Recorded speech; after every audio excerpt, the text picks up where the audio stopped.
Nah, sebab apa? Karena iman itu belum masuk ke dalam hatinya. Nah, di dalam ayat lain lagi diterangkan, tidak seorang pun manusia yang beriman bahwa iman itu karuniaku dengan izinku. Kalau namanya diberi karunia atau diizinin, tentu ada yang diberi. Lalu apa pemberian dari keimanan itu, Pak? Pemberian orang itu beriman ialah ya nur. Maka dengan nur itulah dia akan mengetahui yang tidak pernah dia ketahui sebelumnya. Rinciannya Pak Nur itu, Pak. Nah, jadilah suatu ilmu itu apa? Ya, nah kan nur. Ya, nur. Nah, nur itu kan apa? Penerang. Ya, berarti bukan nur ini ya. Nah, penerang. Iya, pengetahuan berarti adanya. Tuh, dengan nur itulah dia akan mengetahui yang tidak pernah diketahui kepada hal-hal yang goib. Seperti setan. Selama kita belum tahu setan, kita musuhin. Iya. Setan kita takutin, tapi setelah kita tahu kita banyak sadar. Iya, berarti kita harus kenal ya. Ya, ternyata setan itu diri manusia sendiri. Orang yang mati tidak mengenal pulang. Nah, ini Pak yang sering ditanya tuh, Bapak ngomong tentang orang yang mati nggak bisa pulang, pertanggungjawaban orang mati yang kagak bisa pulangnya itu. Nah, susur terus. Kenapa dia mereka tidak bisa pulang? Karena dia didindingi oleh perbuatannya. Disitulah dibilang dia buta. Maka siapa yang buta di dunianya, di akhirat akan lebih buta dan tersesat dari jalan yang benar. Berarti dia buta, tidak mengenal kebenaran masa hidup. Diistilahkan buta. Iya. Tuh, kenapa wajahnya jelek tuh setan? Serem. Iya. Begini, yang jelek bukan wajahnya, roh masa jelek? Ya nggak jelek. Yang jelek masa perbuatan dalam hidupnya. Nah, itu dibayangkan di situ. Nah, diwujudkan seperti itu. Inilah wujud bayangan setan. Kan manusia mati mengikuti sesuai dengan amal perbuatannya. Iya, iya. Nah, lo disitulah dia buta. Masa setan, masa roh buta? Roh tidak buta. Yang buta tidak mengenal kebenaran masa hidupnya, diistilahkan buta. Nah, itu makanya yang dikatakan banyak orang mengatakan jangan sampai lontar.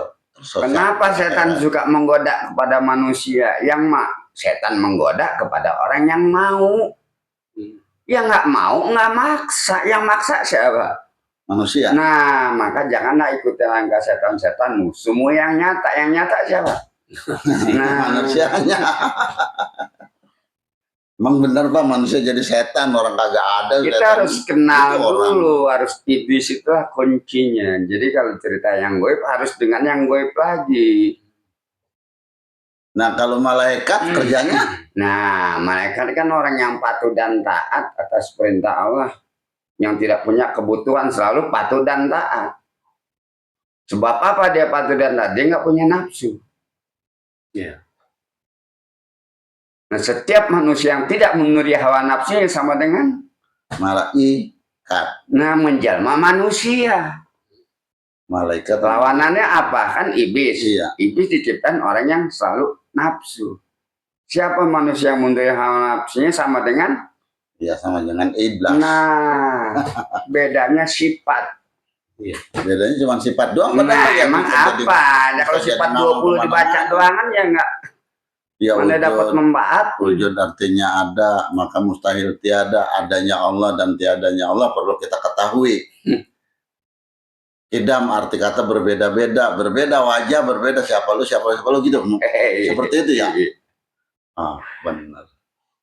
Terus ini Pak, kan telah lama kerinduan orang-orang soleh untuk berjumpa denganku, sedangkan aku lebih besar kerinduan. Iya, nah itu ayat itu mungkin berlaku kepada orang yang berkehendak ingin bertemu kepada Tuhan.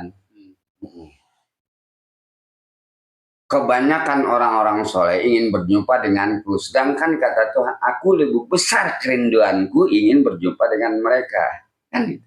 Ya. Itu buat orang yang sudah mau menuju ke arah sana.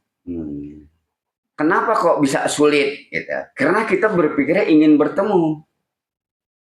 tidak berpikir bagaimana alat untuk bertemunya, kan menghilangkan dulu dinding-dinding yang ada pada diri kita. Maksudnya kesalahan-kesalahan. Nah, dinding itu kan dosa. Makanya surga diharamkan sebelum orang membayar utangnya. Iya. Ya bukan utang duit, utang dosa. Ya benar diharamin. Masa orang berdosa masuk surga. Itu dulu yang utama. Jangan keinginan kita aja, kita ingin ke sana, ingin ke sana. Memperhitungkan diri kita nggak pernah.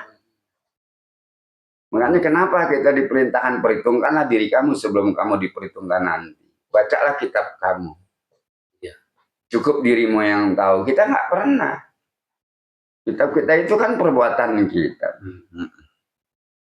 Itu pun kita masih belum ingat seluruhnya. Nah, Kita baka. kalau bahasa dulu disebut ngaji diri. Bakok namanya ya. Ngaji diri. Ngaji diri.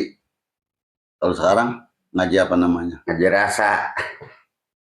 Iya. Rasa memang benar. Paling sulit. Karena rasa tidak enak ada. Ya semua ngumpul. Jadi marifat sendiri tampak suatu kepada orang yang mengerti, orang yang tahu. Kejerumus juga kita. Sebab semuanya Tuhan memberi petunjuk. Iblis memberi petunjuk, setan memberi petunjuk, malaikat pun bisa memberi petunjuk, Allah pun bisa memberi petunjuk. Petunjuk mana yang harus kita ikuti? Kalau kita nggak bisa memahami, kan akan terjerumus. Iya, iya.